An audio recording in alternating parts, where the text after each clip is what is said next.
Happy evening, friends. Good evening to one and all.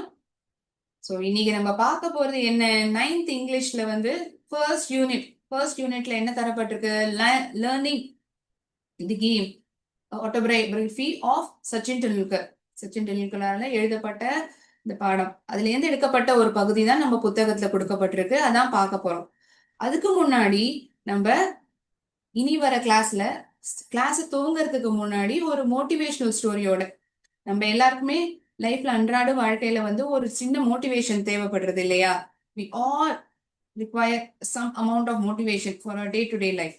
So இங்க இருக்கக்கூடிய ஸ்கிரீன்ல பார்த்தோம்னா பட்டர்ஃப்ளை லைஃப் சைக்கிள், இது என்ன மேம் பயாலஜியில பார்க்க போறோமா? நமக்கு என்ன, இப்ப நீங்க மோட்டிவேஷன் ஸ்டோரின்னு சொல்றீங்க, பட்டர்ஃப்ளையோட லைஃப் சைக்கிள் நீங்க போட்டிருக்கீங்க, அதுக்கும் இந்த மோட்டிவேஷனல் ஸ்டோரிக்கும் என்ன சம்பந்தம் இருக்கும் பார்த்து தெரிஞ்சுக்கலாம். சரியா? ஸோ நம்ம எல்லாருக்குமே தெரிஞ்சிருக்கும் இந்த பயாலஜியே. நான் இப்ப ஆரம்பத்துல சொல்லியிருப்பேன். We would have known from this egg phase to caterpillar phase, then it moves on to pupa, then finally it becomes a butterfly. இதுதான் இந்த பட்டாம்பூச்சினுடைய லைஃப் சைக்கிள். முட்டையிடுறது, அதுக்கப்புறம் அது கேட்டர்பில்லரா மாறுது, அதுக்கப்புறம் பியூப்பாவா மாறுது, ஃபைனலா தான் பட்டர்ஃப்ளையா மாறும். இது எல்லாமே நமக்கு தெரிஞ்சதுதான். இதே மாதிரிதான் ஒரு இடத்துல என்ன ஆகுது, ஒரு விஞ்ஞானி நின்னுட்டு இருக்கு. அந்த விஞ்ஞானி வந்து ஒரு மரத்தை வந்து ஆர்வத்தோட அப்படியே உத்து பார்த்துட்டு இருக்க. அங்க வந்து பார்த்தா இங்க இந்த முட்டையிட்டதுல இருந்து ஒவ்வொரு கட்டமா இந்த வந்து பட்டாம்பூச்சி ஆறத வந்து இவர் பார்த்துட்டே வர. சோ இந்த கேட்டர்பில்லரா இருக்கக்கூடியது வந்து பட்டாம்பூச்சி ஆறதுக்கு வந்து ரொம்ப கஷ்டப்படுது. It is struggling to become a butterfly. இப்ப நம்ம யாராவது கஷ்டப்படுறாங்கன்னா நம்ம என்ன பண்ணுவோம்? போய் உடனடியே உதவி செய்வோம் இல்லையா? ஐயோ, நம்ம ஏதாவது உதவி செஞ்சா அவங்களுக்கு அது சுலபமா ஆகும்னா அந்த வேலை நம்ம என்ன பண்ணுவோம்? கண்டிப்பா அந்த இடத்துல போய் நம்ம உதவி செய்வோம் இல்லையா? அதே போலதான் இந்த விஞ்ஞானியுமே என்ன பண்றாரு, ஏன் இவ்வளவுக்கு அவ்வளவு கஷ்டப்படணும், நான் போய் உதவி செய்யறேன், அதோடைய வேலையை வந்து நான் சுலபமாக்கிடுறேன் அப்படின்னு அவர் போறாராம். அதனால என்ன பண்றாரு, அவர் கையில இருந்த ஒரு குச்சினால அதை அப்படியே உடைச்சு விட்டுறாராம். It is struggling to come out of this lava. So what he does, he pricks it out with the needle that he is having. தாங்கிட்ட இருந்த ஒரு ஊசி முனையால அதை குத்தி விட்டுறாரு. ஆனா என்ன ஆறுது, அந்த கூட்டுல இருந்து அது வந்து ஒரு பட்டர்ஃப்ளையா ஆறுதா? இல்ல, அது உடஞ்சு போயிடுறது. பட்டாம்பூச்சியா அது வெளியில வரல, அது இறந்தே போயிடுறது.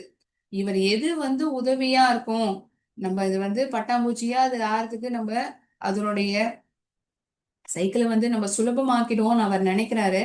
ஆனா அது அப்படி ஆல. It loses its life. அதோடைய வாழ்க்கையை அது வந்து இழந்துடுது.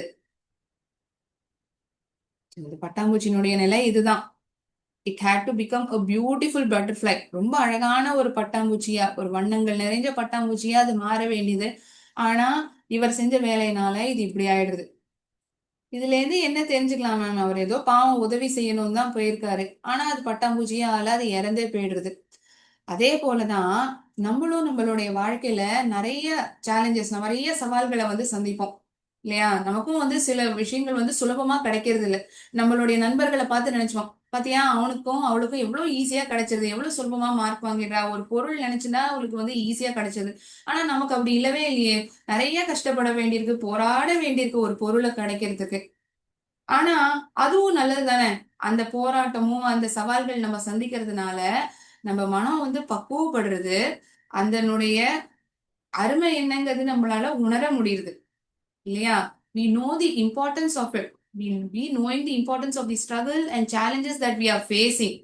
So struggles and challenges, it definitely helps us to grow stronger and become who we are meant to be. நம்ம யாரா ஆகணும்னு இருக்கோமோ அந்த சவால்களும் அந்த சேலஞ்ச், அந்த போராட்டங்களும் வந்து நமக்கு உறுதுணையா இருக்கும். கண்டிப்பா அது வந்து நமக்கு வந்து அது நன்மையை தான் கொடுக்க போறதே தவிர அது ஒரு விதத்திலயும் வந்து நமக்கு அது தீங்க தரப்போறது கிடையாது. But we are of the perspective that it is definitely acting as a hurdle. அது வந்து நமக்கு தடையா இருக்கு, நமக்கு வந்து அது சாதிக்க முடியாம இருக்கிறதுக்கு அது வந்து ஒரு தடையா இருக்குன்னு அப்படி நினைச்சுக்கிறோம்.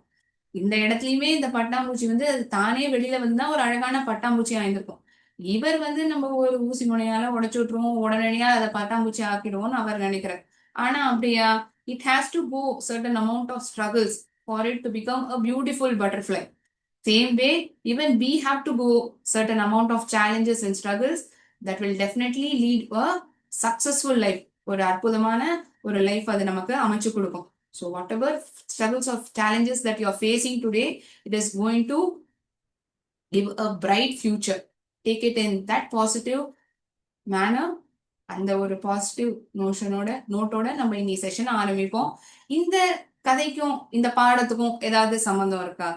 கண்டிப்பா இருக்கு. நிறைய சவால்கள் சச்சின் டெண்டுல்கர் அவர் வந்து சந்திக்கிறார். He faces lot of challenges.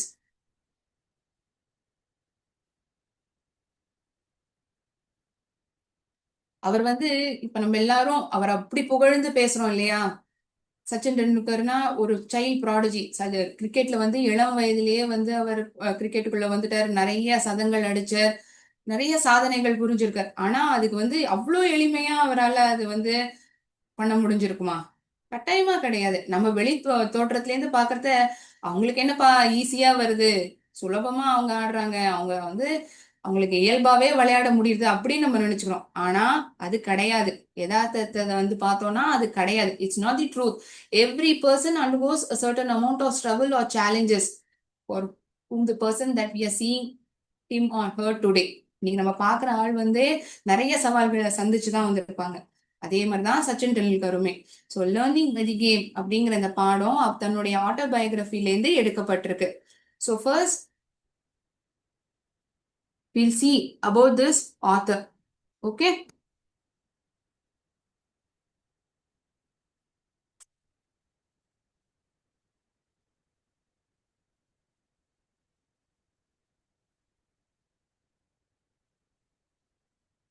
ஆத்தரை பத்தி பார்க்கலாம். ஆனா ஒரு இன்ட்ரெஸ்டிங் மேனரா அதை பார்க்கலாம். ஓகேயா? நம்ம புத்தகத்துல வந்து எழுத்துக்களா கொடுத்துருக்கு. அது மாதிரி இல்லாம கொஞ்சம் டிஃப்ரெண்டா பார்ப்போமே. ஒரு படங்கள் நிறைஞ்சதா அப்படி பார்த்தோம்னா இன்ட்ரெஸ்டிங்கா இருக்கும். ஸோ சச்சின் டெண்டுல்கர் அப்படின்னு தான் அவர் அழைக்கப்படுறார். ஆனா அவருடைய முழு பேர் என்ன? Is full name is Sachin Ramesh Tendulkar. So he was born on எப்பப்பா பிறந்திருக்காரு அவரு? 24ஆம் தேதி ஏப்ரல் மாதம் 1973ஆம் ஆண்டு. எங்க பிறந்திருக்கார்? மும்பை, மகாராஷ்டிரால இருக்கக்கூடிய இந்த மும்பைங்கிற நகரத்துல தான் அவர் பிறந்திருக்கார்.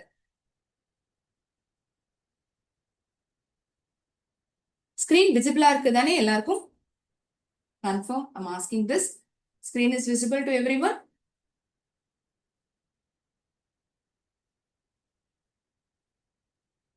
Yes, thank you so much. He made an impact in cricket from a very early age, displaying prodigious talent. Prodigious talentனா என்ன? வித்தியாசமான ஒரு வார்த்தையா இருக்கு. அதாவது இளம் வயதிலேயே அவருக்கு வந்து இந்த திறன் எல்லாருக்கும் வந்து இப்ப கிரிக்கெட் ஆடுறார், எல்லாருமே வந்து சச்சின் டெண்டுல்கரா, தோனியா, கோலியா ஆயிட முடியுமா? ஆயிட முடியாது. சில பேருக்கு வந்து ஒரு உன்னதமான ஒரு திறன் இருக்கும். ஆனா அது இளம் வயதிலேயே வந்து காணப்படும். அதே மாதிரிதான் சச்சின் அவருக்குமே இருந்திருக்கு. At an early age he exhibited his talent. நம்ம எல்லாருமே வந்து நம்மளுடைய ஓன் பொட்டென்ஷியல்ல வந்து நம்மளுமே நம்மளுடைய திறனை வெளிப்படுத்துவோம். ஆனா it takes certain amount of time. It doesn't mean that we are not talented. அதனால நம்ம டேலண்டட் கிடையாதுன்னு இல்லை. We are talented, but it takes time for us. Whereas in case of Sachin Tendulkar, he was a prodigious. He displayed his prodigious talent. அதாவது இளம் வயதிலேயே தன்னுடைய திறனை வந்து அவரால் வெளிப்படுத்த முடிஞ்சதான். Greatest batsman of all times. இப்பவுமே அவரை பத்தி தானே பேசப்படுறது இல்லையா? only player to have scored 100 international centuries, first to score double century in international cricket. நிறைய பேர் அடிக்கிறாங்க. ஆனா at his point of time he was the first one to score double century in international cricket. He has played 664 international cricket matches, scoring 34,357 runs. 34,357 ரன்கள் வந்து அவர் அடிச்சிருக்காராம். கிட்டத்தட்ட 664 international cricket match விளையாடி இத்தனை runs குவிச்சிருக்கார். In 2012 he was nominated to Rajya Sabha. ராஜ்யசபைக்கும் இவர் வந்து nominate ஆக்கப்பட்டிருக்கார். So he retired. So everyone retires, right? He also got retired from cricket when on 16th November 2013. So learning the game. இந்த பாடத்தினுடைய பேர் நம்ம 9ஆம் வகுப்பு இங்கிலீஷ்ல வந்து இந்த பாடம் யூனிட் 1ல இந்த கோர்ஸினுடைய பேரே லேர்னிங் த கேம் தான். இது வந்து எங்கேருந்து எடுக்கப்பட்டிருக்கு அப்படின்னா, அவர் தன்னுடைய autobiography playing it my way, இதுதான் சச்சின் டெண்டுல்கர் அவர் எழுதிய ஆட்டோபயோகிராஃபி பேர். அதுக்கான பேர் பிளேயிங் இட் மை வே. அதுல இருந்து எடுக்கப்பட்ட ஒரு பகுதி தான் லேர்னிங் த கேம்ங்கிறது. நம்ம இந்த கிளாஸ்ல பாடமா பார்க்க போறது அதுல இருந்து எடுக்கப்பட்ட ஒரு பகுதி தான். சரியா? We'll look into the prose. Okay, now we have got to know about this author. We'll look into this prose in depth. Okay, பாடத்தை வந்து முழுமையா பார்க்கலாம்.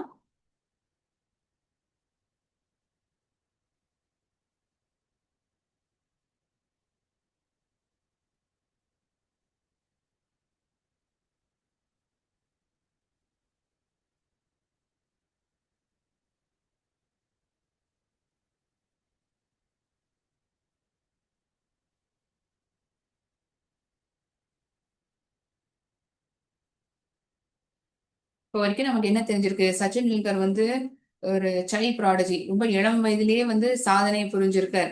அந்த சாதனை பெறத்துக்கு அவர் என்னெல்லாம் வந்து ஸ்ட்ரகிள்ஸ் ஃபேஸ் பண்ணியிருக்காரு, அவருடைய அந்த வாழ்க்கை எல்லாமே மொத்தமா நமக்கு இந்த இதுல தெரிய போகுது.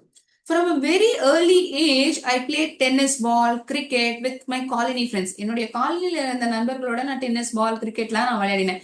எனக்கு கிரிக்கெட் டெலிவிஷன்ல பாக்குறதும் பிடிக்கும். சில பேருனுடைய இந்த குணாதிசயங்கள், அவங்க என்ன பண்றாங்களோ அதை பண்றது வந்து எனக்கு ரொம்ப பிடிக்கும். அதுலயுமே எனக்கு ரொம்ப பிடித்தமான விளையாட்டு வீரர்கள்னு பார்த்தா Sunil Gavaskar, West Indian legend Vivian Richards. அவங்க பண்ற அந்த ஆக்ஷன்ஸ் எல்லாம் நானும் அதை இமிடேட் பண்ணுவேன். இமிடேட்னா என்ன? அவங்க செய்யற மாதிரியே நானும் செய்யறது. But it wasn't just the batsman that I study, I also loved bowling. எனக்கு பேட்ஸ்மேனா இருக்கிறத விட எனக்கு பவுலிங் பண்ணவுமே எனக்கு பிடிச்சிருந்தது. Throughout my career, I have actually bowled a lot in the nets. பார்க்க போனீங்கன்னா என்னுடைய வாழ்க்கையில நான் நிறைய பந்து போட்டிருக்கேன். I have actually bowled a lot in the nets. I was then studying. இப்ப அவர் வந்து எங்கெல்லாம் படிச்சாரு, யார் வந்து அவருடைய கோச்சா இருக்க போறாங்க, இந்த தகவல்கள்லாம் நமக்கு தெரிய போறது. அவருடைய சகோதரர் பேர், அவர் படிச்ச ஸ்கூலினுடைய பேர், இந்த விஷயம் எல்லாம் நமக்கு தெரிய வரும். I was then studying in new English school Mumbai. அப்ப வந்து நான் நியூ இங்கிலீஷ் ஸ்கூல் மும்பைல நான் படிச்சிருந்தேன். என்னுடைய சகோதரர் அஜித், அவருடைய சகோதரர் பேர் என்ன? சச்சினுடைய சகோதரர் பேரு Ajith. Ajit knew that compared to other schools in Mumbai, Shraddhashram Vidya Mandir, where Ramakant Achrekar sir was the cricket coach, gave due importance to the game of cricket. எல்லா ஸ்கூலையும் விட ஸ்ரத்தாஷ்ரம் வித்யா மந்திர், அதுவும் குறிப்பா ரமாகாந்த் ஆச்ரேகர் அங்க வந்து கிரிக்கெட்டுக்கு கோச்சிங் கொடுத்திருந்தார். அங்க வந்து கிரிக்கெட்டுக்கு வந்து முக்கியத்துவம் வந்து அதிகமா தரப்பட்டிருந்தது. அங்க நான் படிச்சேன்னா நல்லா இருக்குங்கிற மாதிரி ஒரு நல்லா இருக்கும்னு என்னுடைய சகோதரரான அஜித்துக்கு தோணித்து. Ajit one day took me to the camp to get trained under sir. ஒரு நாள் வந்து என்னுடைய சகோதரர் என்ன அழைச்சின்னு போறார். சார்ட்ட இருந்து ட்ரைனிங் எடுத்துக்கிறதுக்காக, பயிற்சி எடுத்துக்கிறதுக்காக அவர் ஏற்பாடு பண்ண அந்த கேம்புக்கு என்ன கூட்டின்னு போறாரு. anyone could come for a trial at the camp. யார் வேணாலும் வந்து பங்கேற்றுக்கலாம். But then it was up to sir to decide who to accept. போறவங்க எல்லாரையும் வந்து அந்த கோச் வந்து ஏத்துக்க மாட்டார். அவர் சிறப்பா விளையாடணும், அவருக்கு பிடிச்சிருக்கணும், நிறைய விஷயங்கள் இருக்கு இல்லையா?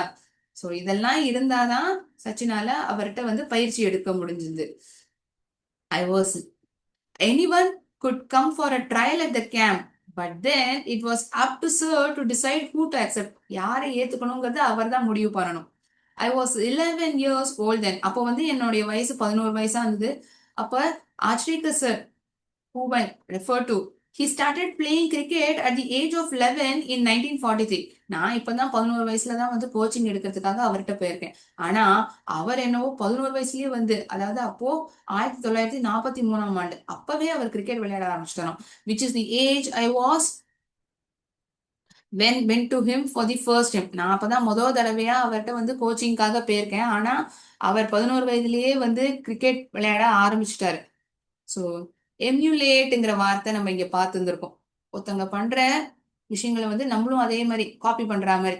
இந்த பையன் வந்து சச்சின் எப்படி பேட்டை பிடிச்சிட்டு இருக்காரோ அதே மாதிரி இந்த பையனும் பிடிச்சிட்டு இருக்கான் பாத்தீங்களா.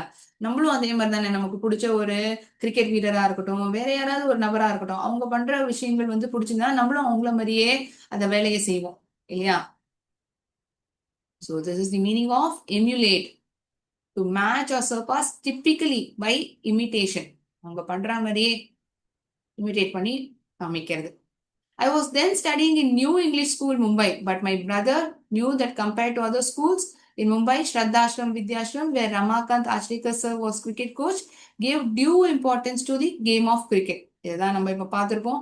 ஸோ இவர்கிட்ட போயிடுறாங்க.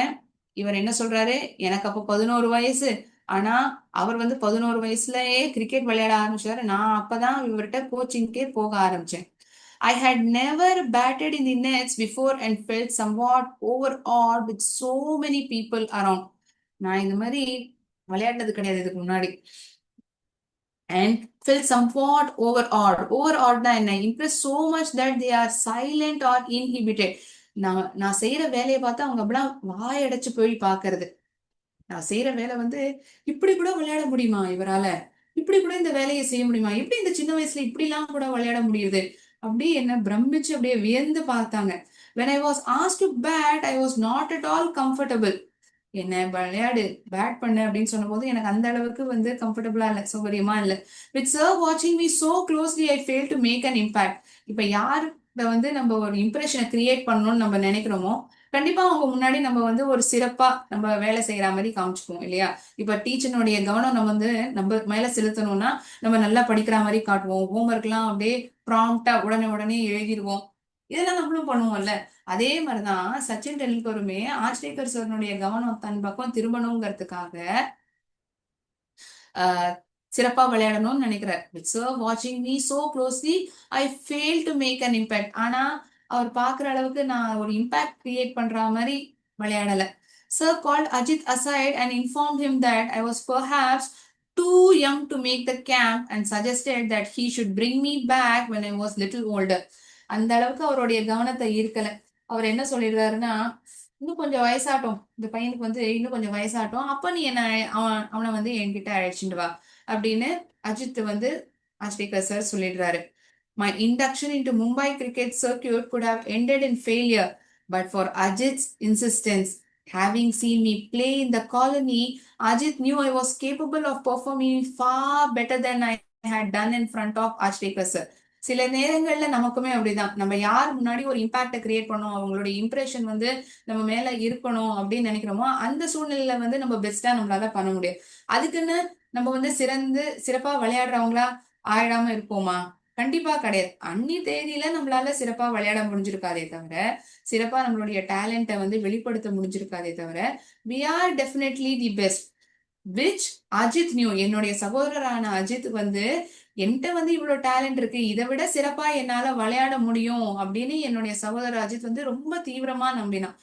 So what he did, he never stopped over there. So he explained that I was nervous and asked sir to give me one more opportunity. Sir, அவன் வந்து ரொம்ப ஒரு பதட்டத்தோட இருந்திருப்பான், அதனால அவனால விளையாட முடிஞ்சிருக்காரு, நீங்க வேணா இன்னொரு வாய்ப்பு கொடுங்களேன் அவனுக்கு அப்படின்னு கேட்டு பாக்குறாராம். However, he suggested that while doing so, sir should pretend to go away and then watch from a distance. ஒருவேளை நீங்க பார்த்துட்டே இருந்தீங்கன்னா அந்த பதட்டத்தினால அந்த பையன் விளையாட முடியாம போயிடலாம். நீங்க தூரத்துல இருந்து வேடிக்கை பாருங்க, அவன் எப்படி விளையாடுறாங்க, அவன் சிறப்பா விளையாடுவான் சார், இதை விட நல்லா விளையாட முடியும் என்னுடைய சகோதரனால, அதனால நீங்க கொஞ்சம் தள்ளி நின்று பாருங்க அவன் எப்படி விளையாடுறான்னு, கண்டிப்பா அவன் நல்லா சிறப்பா விளையாடுவான். விட்டு கொடுக்கறதாவே இல்ல அஜித். தன்னுடைய சகோதரர் வந்து சச்சின் ரொம்ப சிறப்பா விளையாடுவாங்கிற நம்பிக்கை அவருக்குள்ள இருந்தது. Sir agreed. Before long, I was asked to bat again, and without sir's strain, eyes scrutinizing me, so I thought I felt more at ease and soon started to hit the ball well. அவர் என்ன பார்க்கலங்கிற ஒரு எண்ணம் எனக்கு இருந்தது. அவர் வேற இப்ப தள்ளி வேற இருக்காரா, நான் வந்து சிறப்பா விளையாட ஆரம்பிச்சிட்டேன். This time sir agree to let me join the camp. இப்போ வந்து ஒத்துன்ட்டாரு. எப்ப வந்து அவர் வேண்டான்னு சொன்னாரோ இந்த தடவை அவர் நான் விளையாடுறத பார்த்து அவர் ஏத்துன்ட்டாராம். கேம்பை வந்து ஜாயின் பண்ணட்டும். I was delighted and I must say it was an opportunity that transformed my life. இந்த ஒரு வாய்ப்பு தான் என் வாழ்க்கையே மாத்திட்டு. எல்லாருக்குமே அப்படிதான், முதல் வாய்ப்புலயே நம்மளால நம்மளுடைய திறனை வந்து வெளிப்படுத்த முடியாம போயிடுறது, இல்லாட்டி நம்ம நினைச்ச மார்க், இப்ப எல்லாருமே வந்து மார்க்ஸ் நல்லா வாங்கணும், ஃபர்ஸ்ட் டெஸ்ட்லயே நல்லா சூப்பரா ஸ்கோர் பண்ணணும், அம்மா அப்பா வந்து பெருமைப்படுத்தணும் அப்படின்னு நினைக்கிறோம். ஆனா சில நேரங்கள்ல வந்து ஏதோ ஒரு காரணத்தால நம்ம அதை வந்து தவற விட்டுறோம். அதனால நம்ம சுமாரா படிக்கிறவங்களாவோ சுமாரான நபர்னும் ஆயிடுமா என்ன? கண்டிப்பா கிடையாது. நமக்கு இன்னொரு வாய்ப்பு கிடைச்சா நம்மளுடைய திறனை வந்து நம்ம கட்டாயமா வெளிப்படுத்துவோம். இந்த இடத்துலயுமே சச்சின் அவருக்கு வந்து அஜித் அவர் ஏற்படுத்தி கொடுத்த இந்த வாய்ப்புனால இவர் வந்து மறுபடியும் விளையாடுறாரு. இந்த தடவை என்ன ஆகுது, ஆச்ரேகர் சார் வந்து ரொம்ப இம்ப்ரெஸ் ஆயிடுறாரு. வந்து கேம்ப ஜாயின் பண்ண சொல்லு அப்படிங்கிற மாதிரியும் சொல்லிடுறாரு. The camp involve a session every morning and evening at Sivaji Park. எங்க வந்து அந்த பயிற்சியானது நடத்தப்படுதுன்னா சிவாஜி பார்க்ல வந்து தரப்படுறது. இப்ப காலையிலயும் சரி மாலையிலயும் 2 வேளையுமே வந்து இந்த பயிற்சியை எடுத்துக்கணும். I would practice between 7:30 a.m. and 10:30 a.m. in the morning. Then I'd come back in the afternoon and practice till late evening. காலையில 7:30 மணிலேருந்து 10:30 மணி. அப்புறம் மதிய வேளையில கொஞ்ச நேரம் வருவேன். And practice till late in the evening. திருப்பி சாயங்காலம் போய் மதியம் கிளம்பி போவேன் இல்லையா? சாயங்காலம் லேட்டா பிராக்டிஸ் அது வரைக்கும் இருக்கும். த ஷெட்யூல் வாஸ் ரிகரஸ். ரொம்ப தீவிரமான பயிற்சியா இருந்தது அது. And I would be exhausted. அதாவது தெம்பே இல்லாம போயிடுறது. இப்ப நம்ம காலையில ஸ்கூலுக்கு போறத ரொம்ப புத்துணர்ச்சியா, ரொம்ப அம்மா வந்து பிரமாதமா ஒரு உணவை தயாரிச்சு கொடுத்துருப்பாங்க. எனர்ஜெட்டிக்கா இருக்கும். ஆனா ஸ்கூல்ல இருந்து வரத எனர்ஜி எல்லாம் புஷ்ஷுன்னு போயிடும். எனர்ஜி எல்லாம் ட்ரெயின் அவுட் ஆயிருக்கும். ஏன்னா நிறைய விளையாடி இருப்போம், படிச்சிருப்போம், நண்பர்களோட பேசியிருப்போம். எனர்ஜியே இருக்காது. அதே மாதிரிதான் ஸ்கூலுக்கு போயிட்டு வர நமக்கே இப்படி எனர்ஜி இல்லைன்னா இவர் எடுத்துக்கிற பயிற்சி வந்து 7:30ல இருந்து 10:30 காலையில, அதுக்கப்புறம் மதிய நேரம் உணவுக்காக வீட்டுக்கு வராரு. திருப்பி சாயங்காலம் விளையாடுறது. ரொம்ப still late in the evening. அப்படின்னா எந்த அளவுக்கு அவருக்கு ஸ்டாமினா இருக்கும்? இருக்கவே இருக்காது. He would definitely get exhausted. Traveling to Shivaji Park took 40 minutes from my house in Bandra and I had to catch an early morning bus to make it on time. நான் வந்து இந்த Sivaji park போய் பயிற்சி எடுத்துக்கணும்னா கிட்டத்தட்ட 40 நிமிஷம் travel பண்ணணும். அதுவும் என்னுடைய வீடு பாந்திரா. அங்கேருந்து நான் ஒரு பஸ் பிடிச்சு அந்த இடத்துக்கு நேரத்துக்கு போகணும்னா கிட்டத்தட்ட 40 நிமிஷம் நான் டிராவல் பண்ணணும். Ajith accompanied me to get me used to the routine. இவருடைய சகோதரர் எவ்வளவு ஒரு உறுதுணையா இருந்திருக்காரு இல்லையா? He has played a vital role in this boy's accomplishment. இவருடைய வளர்ச்சியில வந்து பெரும் பங்கை வந்து அஜித் வந்து வகிச்சிருக்கார் இல்லையா? Ajith has accompanied him this bus journey. பயிற்சி எடுத்துக்கிறதுக்காக பஸ்ல டிராவல் பண்ணியிருக்காரு. அந்த பயணத்தும் போதெல்லாம் இவர் கூடயே போயிருக்காரு. He would talk to me about the nuances, நுணுக்கங்கள். நியூஆன்சஸ்னா என்ன? ஒரு சின்ன சின்ன விஷயங்கள். அதை நம்ம வந்து கவனிக்க கூட சில நேரங்கள்ல விட்டுருவோம். ஆனா என்னுடைய சகோதரர் வந்து அஜித் வந்து என்ன பண்ணுவாருன்னா அந்த பேட்டிங்ல என்ன நுணுக்கமான விஷயங்கள்லாம் இருக்கோ அதெல்லாம் வந்து இதெல்லாம் நீ வந்து கவனிக்கணும், இதெல்லாம் நீ தெரிஞ்சுக்கணும், இந்த விஷயங்கள்லாம் அவர் எனக்கு வந்து சொல்லி கொடுத்தாரு. And I always enjoy these conversations a lot. பஸ்ல வந்து தனியா போல, சச்சினுக்கு வந்து துணையா போயிருக்காரு அஜித். துணைக்கு போவது மட்டும் இல்லாம இந்த பேட்டிங் சம்பந்தமான விஷயங்கள், இந்த நுணுக்கமான விஷயங்கள் எல்லாத்தையுமே வந்து சச்சினுக்கு வந்து தெரிவிச்சிருக்கார். In fact the one thing that I have kept with me all my career is a note that Ajit gave me containing some thoughts about batting. இப்போ வரைக்குமே நான் வச்சுட்டு இருக்கிறது என்னுடைய வாழ்க்கையில வந்து ரொம்ப முக்கியமா அதை நான் கருதுறேன். எனக்கு அஜித் கொடுத்த தெரிவிச்ச சில விஷயங்கள், அதுவும் இந்த பேட்டிங் சம்பந்தமான சில விஷயங்கள்லாம் என்கிட்ட பகிர்ந்ததை வந்து நான் ஒரு நோட்ல எழுதி வச்சிருக்கேன். It served as a very personal coaching manual.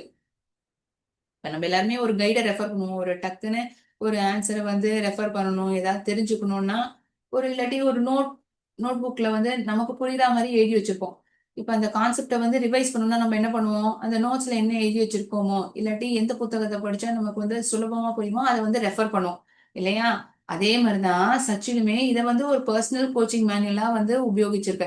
As a child, I had only one set of cricket clothes and the routine was to wash them as soon as I had returned from morning session. அவர்கிட்ட வந்து ஒரு set துணி தான் இருந்திருக்கான். நம்ம எல்லாம் school uniform வந்து 2 set வச்சிருப்போம். ஏன்னா மழை நாள்ல வந்து காயாது இல்லையா? அடுத்த நாள் வந்து அதே எப்படி போட்டுக்க முடியும்?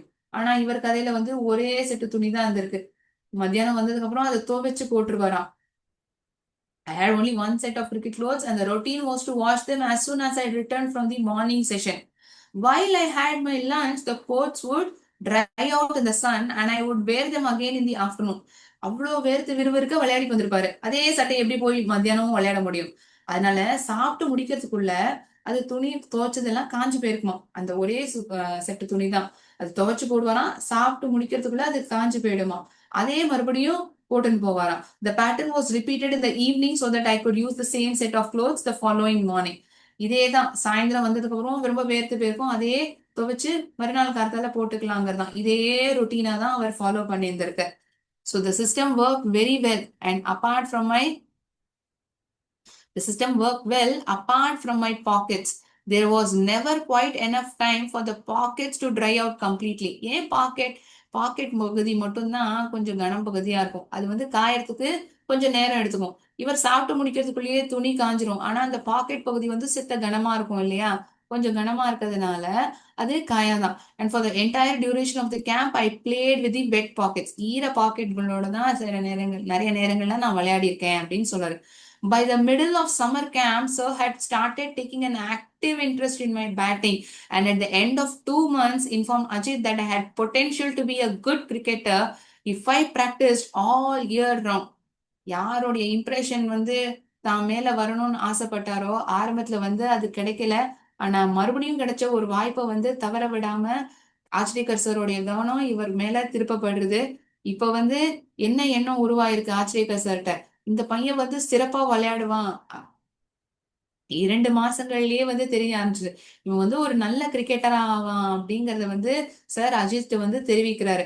முழு வருஷம் பிராக்டிஸ் பண்ணாங்கன்னா இவன் ஒரு சிறப்பான கிரிக்கெட் பிளேயரா வருவான் அப்படிங்கிற மாதிரி சார் சொல்றாரு. However, my school, the New English School in Bandra, did not have cricket facilities, and sir was keen for me to change schools if I wanted to pursue cricket seriously. இப்ப வந்து நான் cricket தான் என்னுடைய வாழ்க்கையே வந்து நான் கிரிக்கெட்டுக்கு தான் அர்ப்பணிக்க போறேன். என்னுடைய லைஃபே வந்து கிரிக்கெட் தான் அப்படின்னா, ஸ்கூல் மாத்துறது தான் ஆப்ஷன். வேற ஆப்ஷன் கிடையாது. ஏன்னா நான் படிக்கிற ஸ்கூல்ல வந்து கிரிக்கெட் கோச்சிங்கோ, ஃபெசிலிட்டிஸோ எதுவும் கிடையாது. அவர் பயிற்சி கொடுக்கிற ஸ்கூல் அந்த ஸ்ரத்தாஷ்ரம் வித்யா மந்திர் அதுலதான் இவர் பயிற்சி கொடுக்கிறார். அங்க மாத்தப்பட்டது ஒருவேளை மாத்தப்பட்டு இவருக்கு வந்து கிரிக்கெட் தான் தன்னுடைய ஃபியூச்சர்னு அவர் உறுதியா இருக்கார் அப்படின்னா கண்டிப்பா school மாத்தியாகும். So he was very sure about this fact that if I had to make cricket as my career, I have to change the school. நான் வந்து ஸ்கூல்ல வந்து மாத்தியே ஆகணுங்கிறது தான் ஆஸ்பிகர் சாரோடைய எண்ணமா இருந்தது. ஸோ பர்சியூ அப்படிங்கிற வார்த்தை இங்க பார்த்துருப்போம். பர்சியூனா என்ன? Follow or chase. இப்போ நம்ம வந்து நம்ம எல்லாருக்குமே ஒரு ட்ரீம் இருக்கும். நான் இந்த இன்ஜினியர் ஆகணும், டாக்டர் ஆகணும், ஒரு நல்ல கிரிக்கெட் பிளேயர் ஆகணும், ஒரு செஸ் பிளேயர் ஆகணும். So we would be chasing our dreams, right? அதுக்கு தகுந்த ஒரு முயற்சிகளும் நம்ம போடுவோம். அதுக்கு தேவைப்படுற பயிற்சிகளும் நம்ம எடுத்துட்டு இருப்போம் இல்லையா? ஸோ பர்சியூனா ஃபாலோ ஆர் சேஸ், பின்தொடர்ந்து போறது. So in today session we have got to know about this cricket player Sachin Tendulkar. அவர் எங்க பிறந்திருக்காரு, அவர் எங்க வளர்ந்திருக்காரு, என்ன பரிசெல்லாம் வாங்கியிருக்காருங்கிறது தெரிஞ்சுக்கிறது மட்டும் இல்லாம அவருடைய ஆரம்ப கால வாழ்க்கை எப்படி ஒரு சவால்கள் நிறைந்ததா, தன்னுடைய கிரிக்கெட்டை வந்து ஒரு சாதாரணமா தன்னுடைய காலனி ஃப்ரெண்ட்ஸோட நண்பர்களோட விளையாடினது வந்து ஒரு பேஷனா இருந்து இப்போ ஒரு கரியரா மாற போகுது. அது எப்படி மாற போகுது, இப்ப இந்த ஸ்கூல்ல இருந்து அடுத்த ஸ்கூலுக்கு மாறுறாரா என்னங்கிறத நம்ம தொடர்ந்து பார்த்தாதான் தெரியும். Now Achreka sir is very sure, he is very particular of Sachin joining or changing the school. For that, the family has to support. Sachin has to be of a strong mind, willful mind to change the school. இது எல்லாமே நடக்கிறதா இல்லையாங்கிறத நம்ம அடுத்த செஷன்ல தொடர்ந்து இந்த கதையை பார்த்தாதான் தெரிஞ்சுக்க முடியும். ஸோ இன்னி செஷனை நான் இதோட நிப்பாட்டிக்கிறேன். அடுத்த கிளாஸ்ல நம்ம தொடர்ந்து இந்த பாடத்தை பார்க்கலாம். Thank you so much friends. நன்றி. வாழ்க பாரதம், வெல்க தமிழன்.